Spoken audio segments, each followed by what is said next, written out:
बिस्मिल्लाहिर्रहमानिर्रहीम। अस्सलाम वालेकुम स्टूडेंट्स, क्या हाल है जी? कैसे हैं आप सब? उम्मीद करता हूँ आप सब खैरियत से होंगे। स्टूडेंट्स, मैं हूँ मोहम्मद इब्राहीम, आपके चैनल डायमेंशनल फिज़िक्स से। और प्यारे स्टूडेंट्स, आज हम डिस्कस करने वाले हैं क्लास 11th फिज़िक्स 2025 पैक्टा की बेटा जो आपकी न्यू बुक आई है जी, चैप्टर नंबर 7 का। स्टूडेंट्स, आज हम इंट्रोडक्शन डिस्कस करने जा रहे हैं। चैप्टर नेम है वेव्स एंड वाइब्रेशंस। बेटा सबसे पहले तो चैप्टर नेम को हम डिस्कस करेंगे। जैसा कि आप देख रहे हैं कि फर्स्ट वर्ड है हमारे पास वेव्स। बेटा अगर हम बात करें वेव्स की, तो हमारी डेली लाइफ में हम वेव्स से घिरे हुए हैं। हमारे आसपास वेव्स ही वेव्स हैं। इसका क्या मतलब है भाई? सूरज से आने वाली जो शुआएँ हैं, रेडिएशंस हैं, सनलाइट है, light is a form of energy, और वो लाइट वेव्स की फॉर्म में जो है वो हम तक पहुंच रही है। ठीक है। इसी तरह बेटा एक बच्चा जो है वो पत्थर उठा के अगर पानी में फेंकता है तो आप देखते हैं कि रिपल्स बनते हैं। ये वेव्स आपको नज़र आ रही हैं जो सेपरेट आउट होते हैं, ठीक है, फैलते हैं। ठीक है। और जब ये रिपल्स प्रोड्यूस होते हैं तो पार्टिकल जो है वो up and down, to and fro क्या करते हैं? वाइब्रेट करते हैं। ठीक है। टू एंड फ्रो कह लें, अप एंड डाउन कह लें, इस तरह से। पार्टिकल खुद एक जगह से दूसरी जगह नहीं जाते, बट वेव्स जो एनर्जी कैरियर्स हैं वो एक जगह से दूसरी जगह जाती हैं। इसी तरह कोई आपके पास बेटा म्यूज़िशियन है, ठीक है, और वो गिटार जो है जी वो बजा रहा है, गिटार को प्ले कर रहा है, तो आपको एक बड़ा ही खुशगवार आवाज़, बड़ा ही अच्छा साउंड सुनने को मिल रहा है, आप उसे एंजॉय कर रहे हैं। तो ये साउंड वेव्स हैं। इसी तरह ये वाटर वेव्स थी। अब स्ट्रिंग को जब प्लग किया, मतलब कि स्ट्रिंग को जब डिस्टर्ब किया, वाइब्रेट किया, तो वेव्स प्रोड्यूस हुई। तो इसलिए जो अगला वर्ड आ रहा है वाइब्रेशंस, ये दोनों वर्ड्स आपस में इंटरकनेक्टेड हैं, इनका बड़ा गहरा ताल्लुक है। वाइब्रेशन होगी, डिस्टर्बेंस होगी, तो वेव्स प्रोड्यूस होंगी। ठीक है। जैसे कि यहाँ स्टोन फेंका तो वाटर वेव्स बनी, ठीक है, इस तालाब में फेंका या इस नदी में फेंका। इसी तरह स्ट्रिंग को डिस्टर्ब किया, टू एंड फ्रो वाइब्रेट किया, तो साउंड वेव्स जो हैं, गिटार वेव्स भी आप इसे कह सकते हैं, सुनाई दी। इसी तरह सन के ऊपर जो है जी वो न्यूक्लियर फ्यूजन रिएक्शन हो रहे हैं। ठीक है। अब ये खैर न्यूक्लियर फिजिक्स का टॉपिक है कि प्रोटियम प्रोटियम मिले, ड्यूटियम ड्यूटियम मिले, ठीक है, या प्रोटियम ट्रीटियम मिले, हीलियम बना, या हीलियम के आइसोटोप्स बने, और ये सनलाइट जो है जी वो लाइट वेव्स की फॉर्म में हमारी अर्थ तक आई।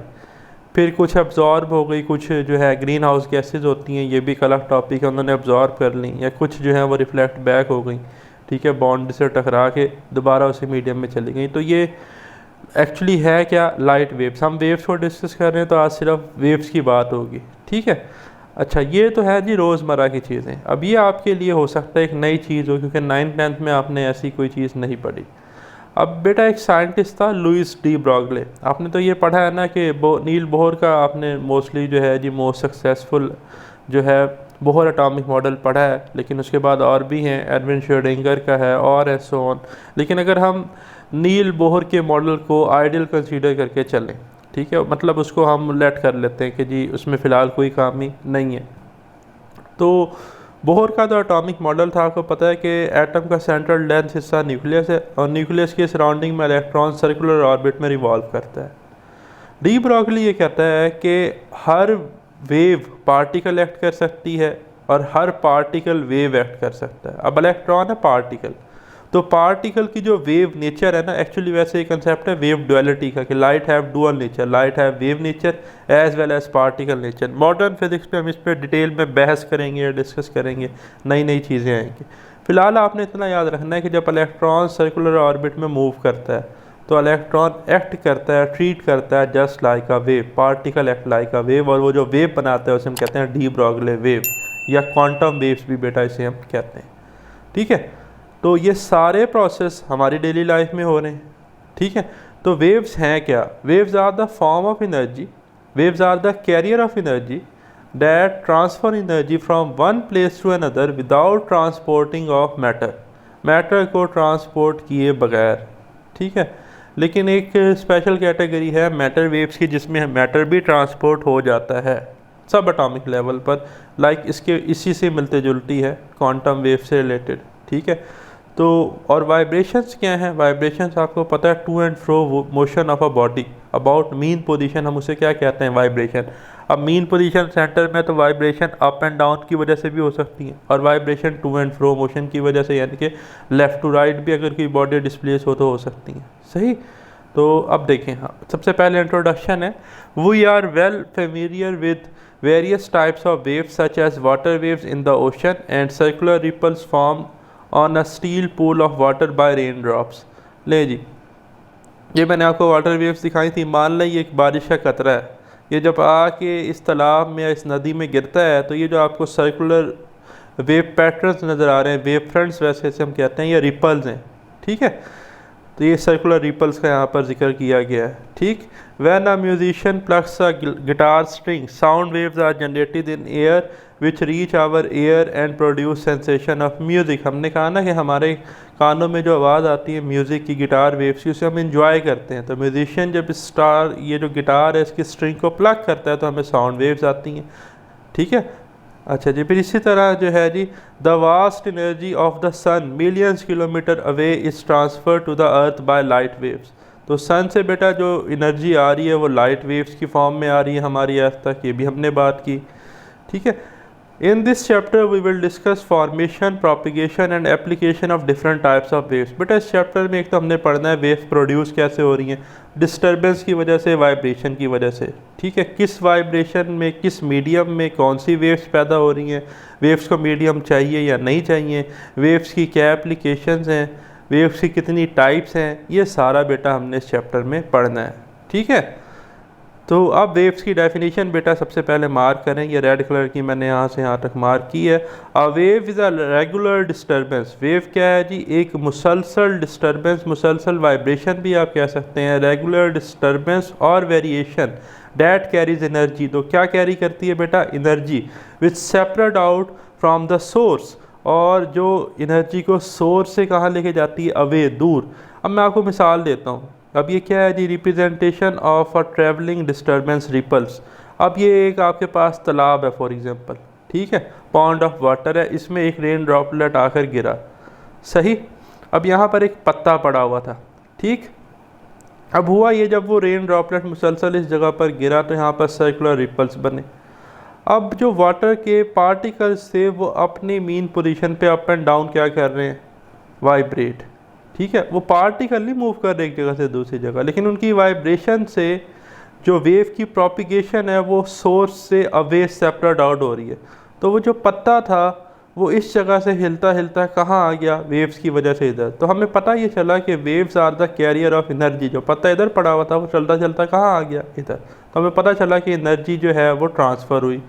ठीक है, और सोर्स से अवे हुई, इसका मतलब सेपरेट्स आउट का वर्ड आया। ठीक है, कि फैल गया। सही। For example, energy is transferred from the sun to earth in the form of light waves.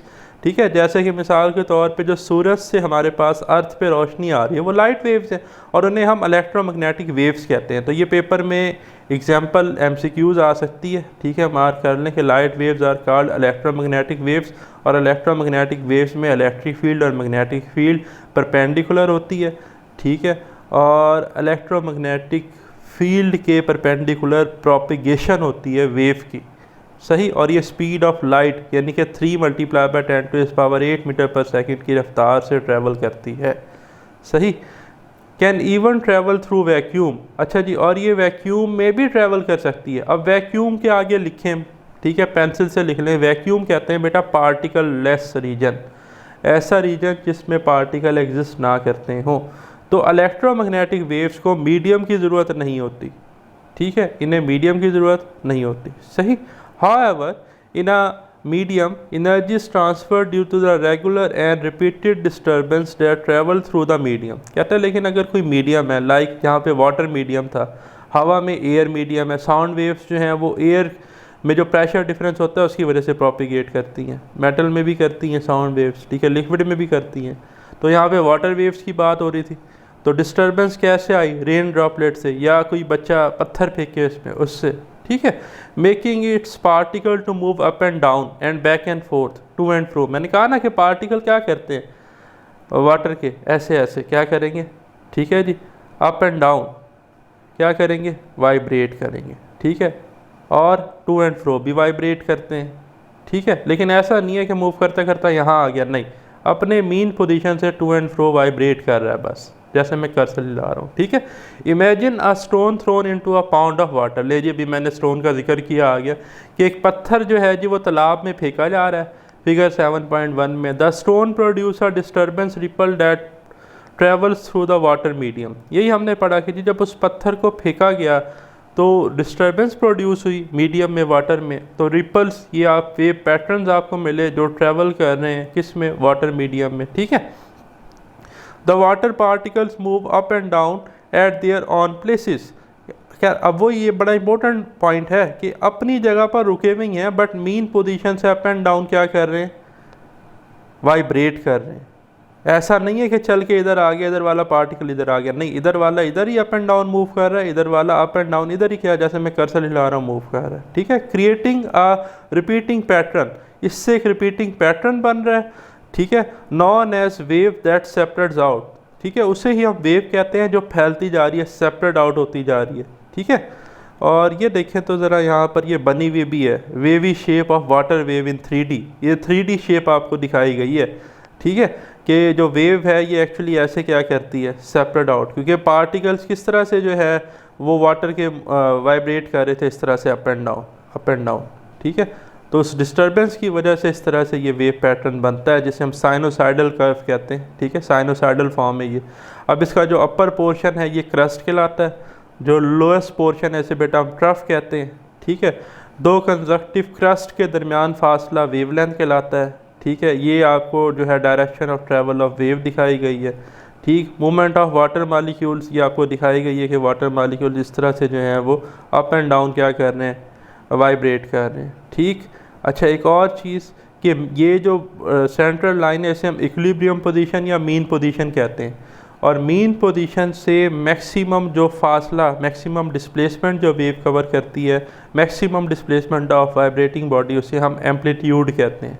ठीक है, ये लिखा हुआ भी है, maximum displacement of the wave और a particle from its equilibrium position और मीन पोजीशन।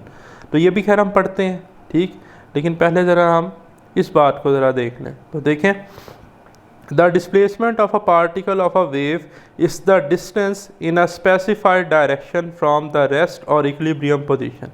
कहता है कि जो डिस्प्लेसमेंट है ना, डिस्प्लेसमेंट का वर्ड वैसे आपने पहले भी पढ़ा है प्रीवियस क्लासेस में, शॉर्टेस्ट डिस्टेंस बिटवीन 2 पॉइंट्स।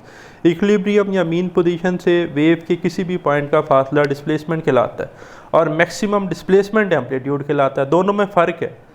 ठीक है, कि जो मैक्सिमम डिस्प्लेसमेंट है वो एम्पलीट्यूड होगा। समझ रहे हैं बात?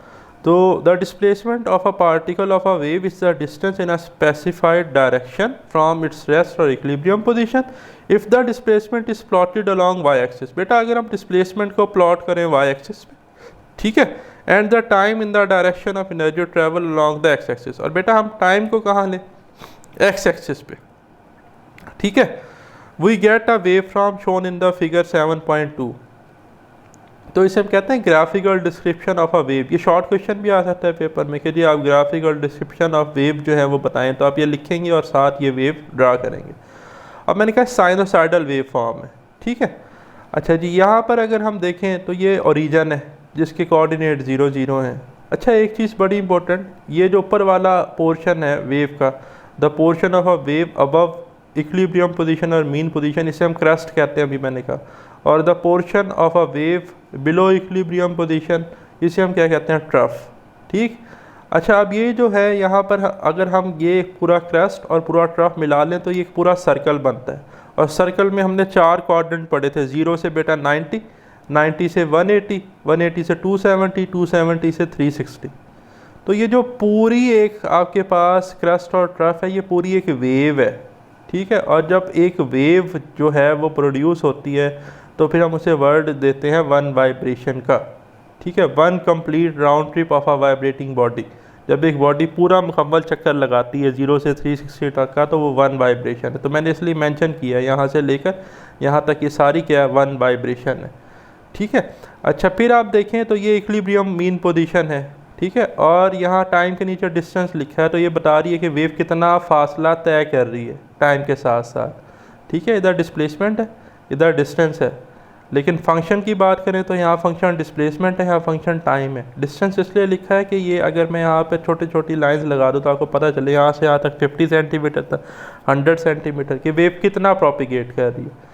अच्छा, फिर देखें इक्विलिब्रियम पोजीशन से किसी भी पॉइंट पर वेव का, जैसे कि यहाँ ये ब्लू कलर की लाइन आ रही है, यहाँ पर कर्सर है, ये क्या है, डिस्प्लेसमेंट, ठीक है। जबकि मैक्सिमम डिस्प्लेसमेंट की बात करूँ यहाँ से लेकर यहाँ तक, जैसा कि यहाँ दिखाया गया है, यहाँ से लेकर यहाँ तक, तो मैक्सिमम डिस्प्लेसमेंट जो है, maximum displacement of vibrating body from either side of its mean position और इक्विलिब्रियम पोजीशन, उसे हम क्या कहते हैं, एम्पलीट्यूड, ठीक है।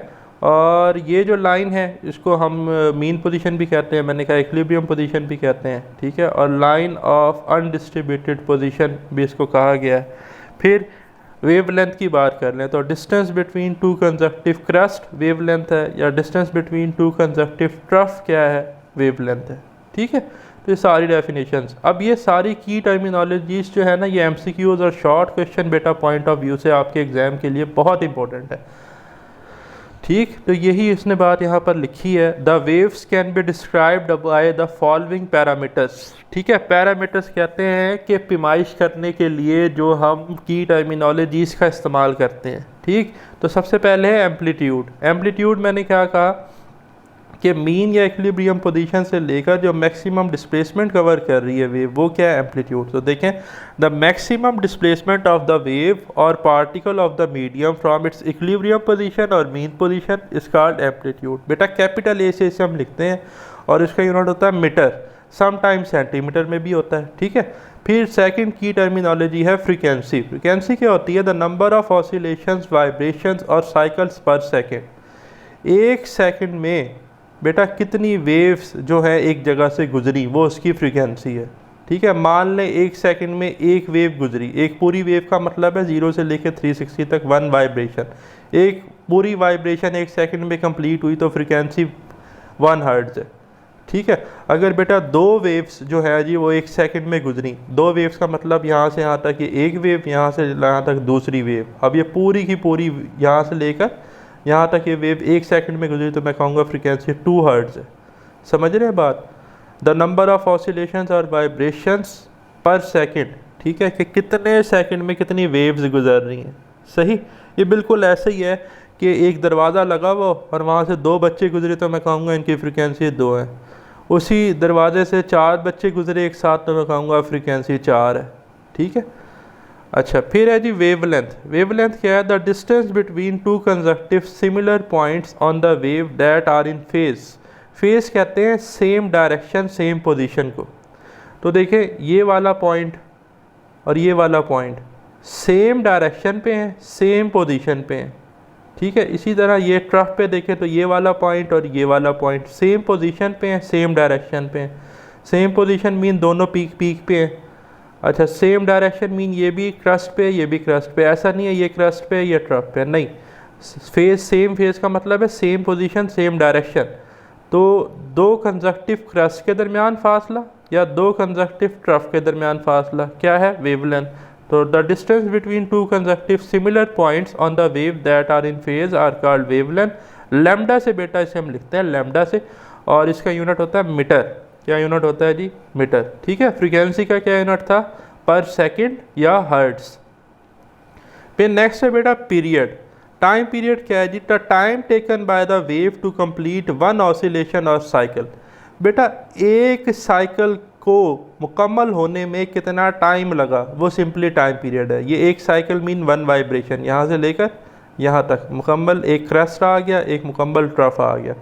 तो इस पूरी एक वेव को यहाँ से यहाँ तक कंप्लीट होने में कितना टाइम लगा, वो क्या है जी, टाइम पीरियड है। टाइम पीरियड रेसिप्रोकल होता है फ्रीक्वेंसी का, ठीक है। रेसिप्रोकल मीन कि 1/f is equal to T या T is equal to 1/f। तो फ्रीक्वेंसी का यूनिट था हर्ट्ज, जिसे हम कहते थे पर सेकंड। तो पर सेकंड ऊपर जाएगा तो सेकंड बन जाएगा। तो टाइम पीरियड का यूनिट क्या है जी, हमारे पास सेकंड है, ठीक है जी। फिर 5th पे बेटा की टर्मिनोलॉजी है स्पीड। स्पीड क्या होती है जी, सिंपल है जी, the speed at which wave travel. भाई जो वेव ट्रेवल कर रही है उसकी जो स्पीड है सिंपली वो स्पीड है। अब स्पीड हमने तो पढ़ी है डिस्टेंस ओवर टाइम, यही पढ़ के आया ना हम प्रीवियस क्लासेस में, v is equal to d over t. अब बेटा अगर एक वेव डिस्टेंस जो है वो ट्रैवल करे 1 वेवलेंथ का, और टाइम जो है वो ले टाइम पीरियड के बराबर, ठीक है। तो v बराबर होगा लैम्डा ओवर टी के, ये बात यहाँ पर लिखी है। If a wave crust move one wavelength, अगर वेव क्रस्ट जो है वो पूरी एक वेवलेंथ ले, जैसा कि यहाँ दिखाई गई है, ये पूरी एक वेवलेंथ मीन ये वेव क्रस्ट था, यहाँ से ये यहाँ पर आ गया तो ये पूरी एक वेवलेंथ बनी, और यहाँ से यहाँ तक आने में जो इससे टाइम लगा वो टाइम पीरियड था कैपिटल टी, आगे लिखा है in one period of oscillation capital T. तो बेटा फिर डिस्टेंस रिप्लेस हो जाएगा लैम्डा से और टाइम रिप्लेस हो जाएगा टाइम पीरियड से, तो v is equal to lambda over T आ जाएगा। और 1 ओवर टी हमने पढ़ा था, बल्कि 1 ओवर f हमने पढ़ा था कि t होता है। तो इसी तरह बेटा अगर मैं t को इधर डिवाइड कर दूं और f को इधर ले जाऊं, यानी कि t और f को इंटरचेंज कर दूं, तो f आएगा 1 ओवर t के बराबर। ऐसा ही है ना, क्योंकि t 1 ओवर f था तो f बनेगा 1 ओवर t, ये इधर लिखा हुआ है 1 over t is equal to f। तो 1 ओवर टी की जगह f लिखेंगे तो बन जाएगा v is equal to f lambda, ठीक है। ये है v is equal to lambda multiply by 1 over t, 1 over t f बन गया, तो ये बन गया v is equal to lambda f, या एफ लैम्डा एक ही बात है, तो v is equal to f lambda, इसे हम वेव स्पीड रिलेशन कहते हैं, ठीक है। फिर है जी फेज। फेज क्या था? The relative position of a point on the wave at a given time, ठीक है। रिलेटिव पोजीशन मीन के जो वेव है उसका कोई भी ख़ास पॉइंट, ठीक है, उसकी जो पोजीशन है गिवन टाइम के साथ वो उसका फेज़ है।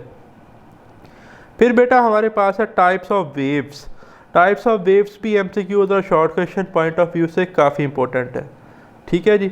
Waves have various forms each with unique characteristics, कहता है कि वेव्स की बहुत ज़्यादा फॉर्म्स हैं और हर किसी की अपनी ख़ास खसूसियात हैं, ठीक है। अब वो कौन कौन सी हैं? A brief detail of different types of waves is given below. कुछ बेटा आपकी बुक में डिस्कस की गई हैं, जिनमें सबसे पहली हैं mechanical waves. Mechanical waves are the medium dependent waves.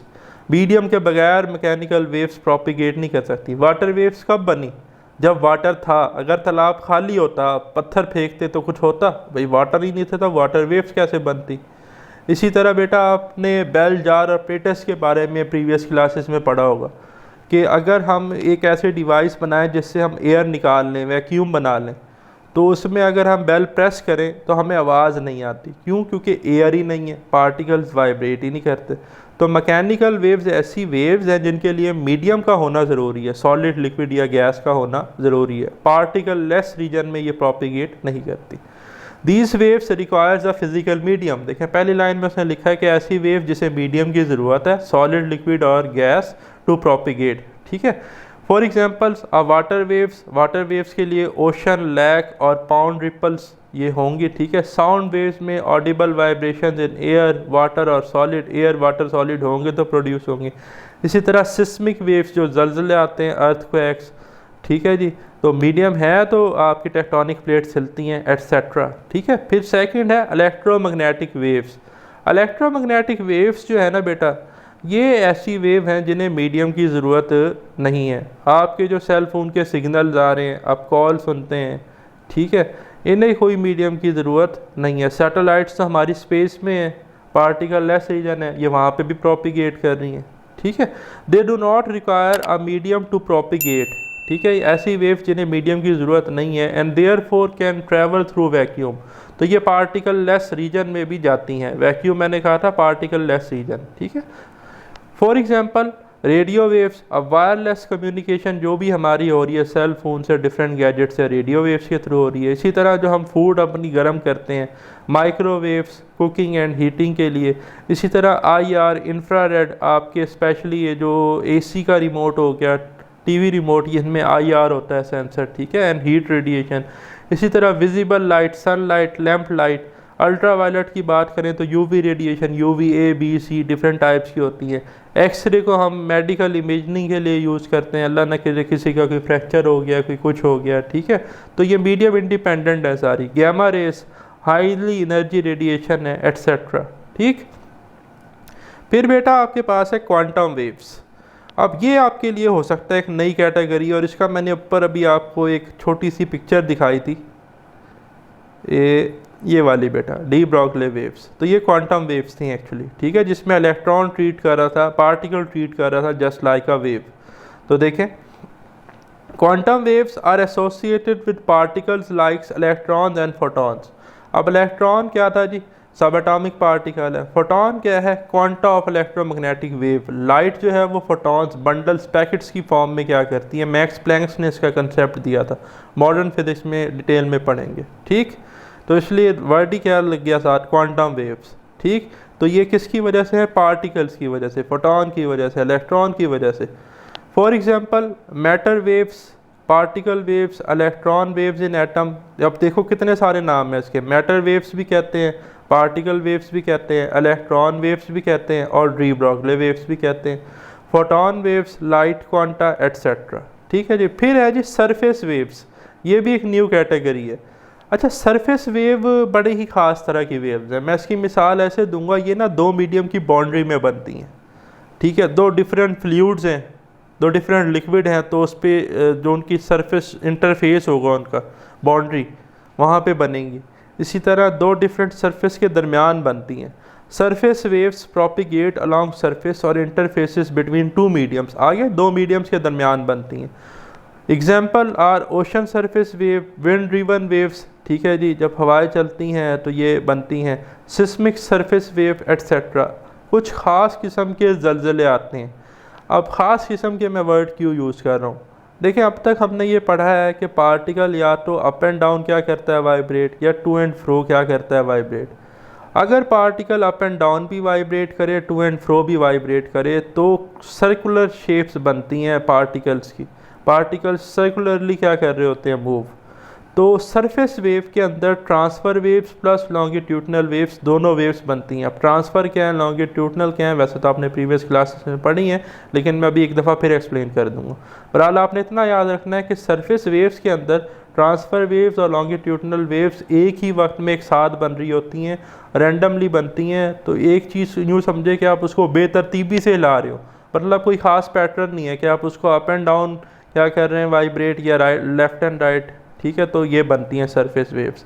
अच्छा, ये ख़ास किस्म का बड़ा ख़तरनाक ज़लज़ला होता है। तो अब है जी transverse waves and longitudinal waves. तो इसको समझने से पहले ज़रा इस डायग्राम को देखें। अब ये एक बंदा है और इसने एक स्लिंग की स्प्रिंग लिया हुआ है, ठीक है जी, और इसने इसको एक फिक्स एंड से बांधा हुआ है। अब ये इसको क्या करता है जी, अप एंड डाउन क्या इसमें जर्क दे रहा है, वाइब्रेशन प्रोड्यूस। तो आप देख रहे हैं इसमें जो वेव्स बन रही हैं, ये ऊपर वाला हिस्सा क्रस्ट है, ये बेटा ट्रफ है, फिर क्या है, क्रस्ट। तो ये जो वेव्स बन रही हैं ये आपके पास ट्रांसफ़र वेव्स हैं। अब ये मुझे कैसे पता चला कि ट्रांसफ़र वेव्स है? बेटा ट्रांसफ़र वेव्स की ये पहचान है कि जब आप पार्टिकल को अप एंड डाउन क्या करें, वाइब्रेट, तो ये perpendicular to the direction of propagation जाती हैं।